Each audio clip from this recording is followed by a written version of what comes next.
Once upon a time, there was an innocent young boy named Drake who was content living with his family on the island he was born and raised in. Unfortunately, that happiness would soon come to an end thanks to slave traders who were going around kidnapping people to make into slaves for their cruel business. Drake would soon find himself stuck in an unnamed island that was full of slaves, forced to do hard manual labor against their will, and found out the hard way that escape was not possible for him. Fortunately, he was able to make friends in the form of the reliable and kind Martin, the intellectual and calm Alphonse, and the tough as nails yet sisterly Ivy, who were already friends with each other before Drake came along and took him under their wing due to Drake being the youngest. For the next few years, Drake would continue to work hard, but even then he was suffering the entire time. He desperately wanted to go home and see his parents again, especially since he was often beaten and yelled at for not working hard enough despite his small and young body making it difficult for him to do certain tasks properly. The fact that he had a recurring dream about a red dragon trapped in a golden cage trying to escape but failing to do so didn't help either. Unfortunately, the cruel slave drivers refused to let him leave since they only saw him as property for them to use and abuse. Even so, he continued to hold on to hope for him and his friends to find a way to leave despite how harsh and terrible the conditions were for everyone. One day, a chance would come as Drake and Martin were specifically tasked by the head slave master Stefan to guard a treasure chest full of valuables such as gold and jewels. He then promised that he would set them free if they managed to guard this for the next 2 months, which Drake was very eager to do.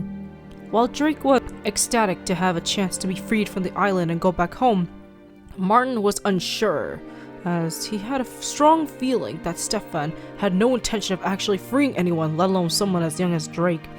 Despite his attempts to warn the young man of what would potentially happen, Drake remained oblivious to the possible deception and held on to hope in guarding the treasure until then. But of course, fate had other plans for him, and not necessarily in a good way. Bandits would soon attack the island, with the slaves being forced to fend for themselves due to most of the guards choosing to protect the slave drivers than them. As a result, many people either got injured or lost their lives to the sudden attacks. Drake in particular was almost killed in the process, with Martin having to protect him as best as he could, especially since they both knew that the bandits would try to steal the treasure chest they put all their effort into guarding. Unfortunately, one particularly cruel bandit managed to not only find the treasure chest they were guarding, but also shot Martin right in front of Drake, which greatly traumatized the young man who desperately tried to keep Martin alive.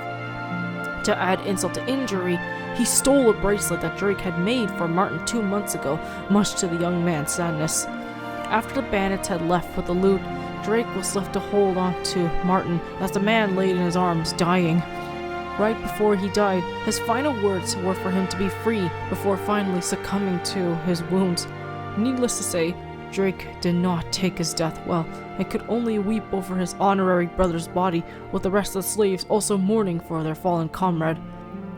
Of course, the uncaring and unsympathetic slave drivers decided that Martin was not only unworthy of being given a proper funeral, but also didn't bother to step in and treat his wounds, given how they disliked his more defiant and protective behavior towards the slaves.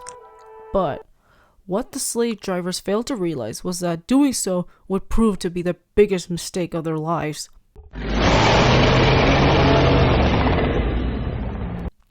Hearing their insults and callous comments caused Drake to feel something he never thought he would feel in a long time.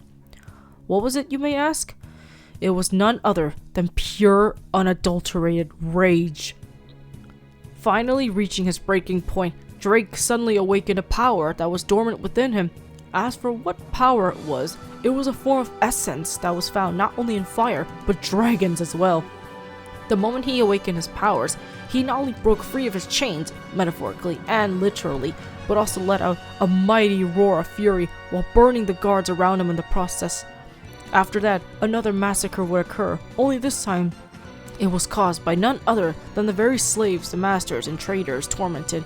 A revolt, if not a full-blown revolution, had occurred, one that would change all Trestria forever. Now a dragon-human hybrid, Drake immediately took out the cruel slave drivers and guards who abused both him and his fellow slaves with his claws, teeth, tail, and flames. None were spared except for one particularly cowardly slave driver named George, whose only purpose was to lead the now irate slave boy to Stefan, who was currently using one of his female slaves as his personal toy. Needless to say, Drake was not amused and decided to repay Stefan for all of his callousness towards the slaves by viciously tearing him into pieces, and even went as far as to disembowel him while he was still alive. Of course, killing him didn't make Drake any happier, as he went back to Martin's body and mourned for him greatly, with the other slaves sharing his grief. For the next few weeks, the now liberated slaves would adjust to their new prison-turned-home on the island. Named Libertas, as suggested by Alphonse, Drake would soon lead the slaves to become independent while also seeking to visit the Estime Kingdom after overhearing Stefan mentioning the people there making business deals with him and his cohorts. Together with Ivy, Alphonse, and an imprisoned George, who would serve as evidence of the slave trade that happened on the island, Drake set off on a ship that was reformatted from a slave trading vessel to something less cruel. He would have a meeting with the king of that particular kingdom, whether he liked it or not, and thus began the birth of one who would be known as the Dragon Lord.